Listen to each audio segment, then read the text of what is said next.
Shalom saudara-saudari yang saya kasihi dalam nama Tuhan Yesus. Nama saya Daniel Jimmy dan saya berasal daripada Kudat, Sabah.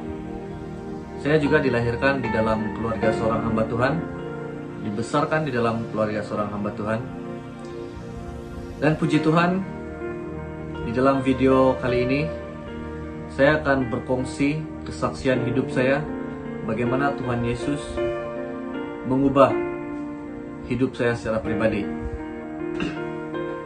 Saudara-saudari yang saya kasih dalam nama Yesus, pada awal tahun 2017 saya sudah bergelar sebagai usahawan ataupun businessman, dan saya sudah mempunyai syarikat sendiri, dan syarikat saya berkembang di dalam bidang landscape dan pertanian. Di dalam tempo saya bekerja sendiri, saya hidup di dalam kemewahan dan kelimpahan, dan saya mulai melupakan kebaikan dan kemurahan Tuhan di dalam hidup saya. Selama saya hidup dalam kelimpahan, saya mulai untuk tidak setia dalam memberi persepuluhan, tapi dalam masa yang sama saya tetap memberi persembahan hanya semata-mata untuk dilihat orang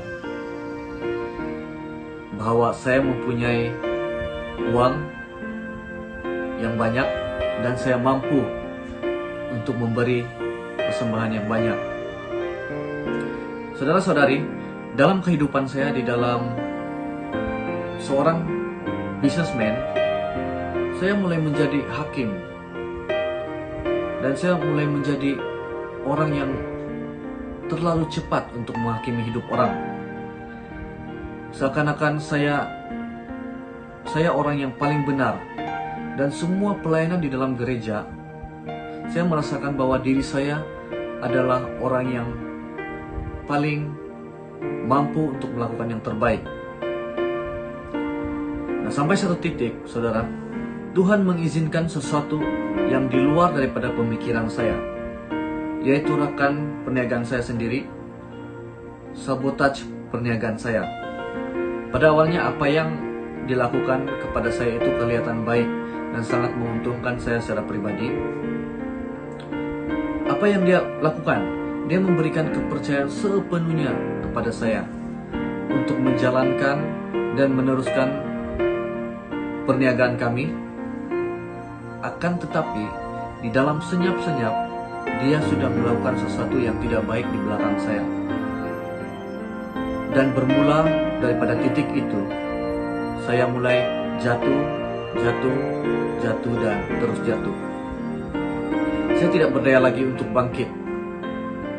Yang lebih parah lagi, saya kehilangan semua proyek saya dan saya tidak mempunyai pendapatan walau 1 sen pun. Sebelum ini, saya mempunyai pendapatan yang cukup besar untuk saya secara pribadi dan cukup untuk saya melupakan kebaikan Tuhan di dalam hidup saya. Nah, saudara-saudari yang saya kasih dalam nama Yesus, di titik terendah saya mulai mencari pekerjaan dan saya mulai mencari sesuatu yang mampu mencukupkan saya pada waktu itu. Salah satunya adalah saya mencari pekerjaan di beberapa syarikat landscape yang terbesar di Sabah. Salah satunya adalah syarikat yang pernah saya kalahkan dalam merebut tender di salah satu mall di kota Kinabalu. Dan saudara, proses ini juga sangat menyakitkan saya, karena saya harus berdepan dengan bekas majikan saya dan juga bekas pesaing utama saya dalam perniagaan landscape. Dalam tempo 1 minggu, saya tidak mendapat jawaban. Dan saya mencoba untuk memohon kerja sebagai pengawal keselamatan lagi setelah saya memohon di mantan ataupun bekas majikan saya. Lalu saya memohon sebagai pengawal keselamatan, dan hal yang sama saya lalui, yaitu tidak ada maklum balas daripada syarikat tersebut. Saudara-saudari yang saya kasih dalam nama Yesus, pekerjaan yang ketiga saya memohon ialah sebagai pekebun di sebuah rumah orang-orang tua di sekitar kota Kinabalu. Apa yang terjadi adalah mereka menolak saya karena saya mempunyai pengalaman yang besar dalam landscape, sehingga kelayakan saya itu membuatkan mereka menolak saya. Dan saudara-saudari, di dalam keadaan saya seperti itu, saya mulai merasa putus asa dan menyalahkan Tuhan. Di dalam apapun yang saya lakukan pada ketika itu, saya mulai menyalahkan Tuhan. Dan saya mulai marah dengan Tuhan. Dan di titik itulah saya memilih untuk meninggalkan Tuhan Yesus dalam hidup saya.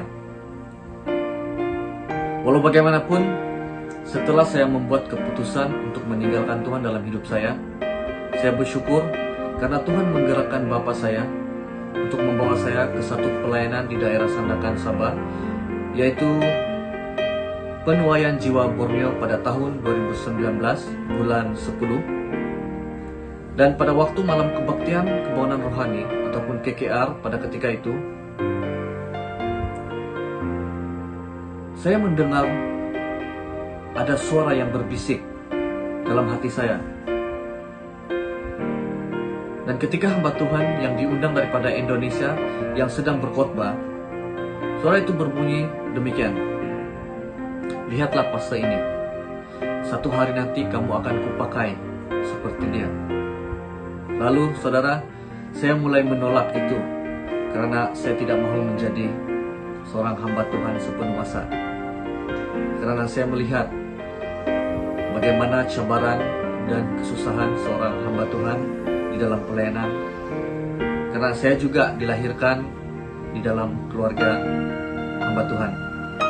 Nah, saudara-saudari yang saya kasih dalam nama Tuhan Yesus, apa yang terjadi pada malam KKR kedua itu, dalam ribuan orang yang datang pada malam itu, saya di antara orang yang terawal yang dipanggil, dan hamba Tuhan itu mulai bernubuat kepada saya tentang panggilan saya untuk menjadi seorang hamba Tuhan.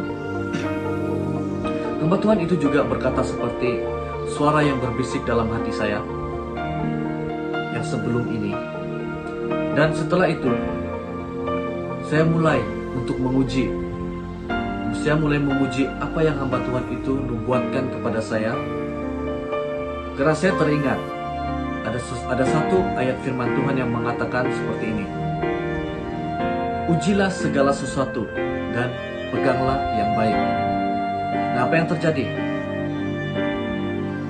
Setelah saya menguji dengan apa yang hamba Tuhan itu nubuatkan kepada saya, Tuhan mulai menjawab. Tuhan menjawab dengan tepat pada waktunya.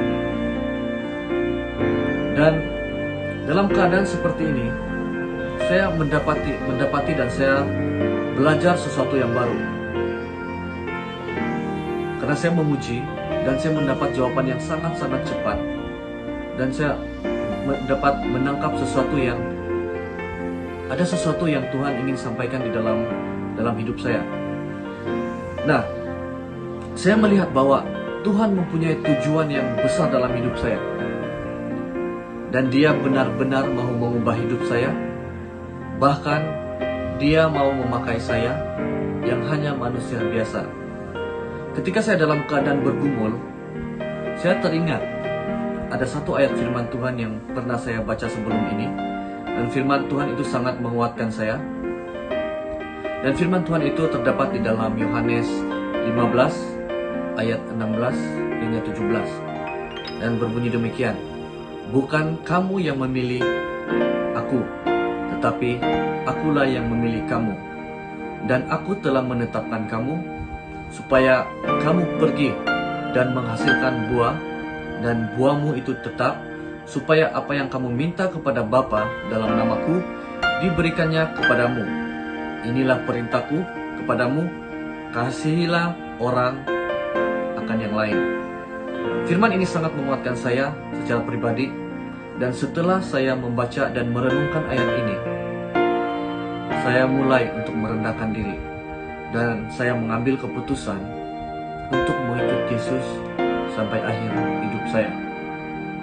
Nah, saya bersyukur kepada Tuhan karena Tuhan meletakkan saya di sebuah sekolah seminari di Sabah, yaitu Seminari Teologi Sabah ataupun STS, dan saya dapat menjalani proses pembentukan di sini, dan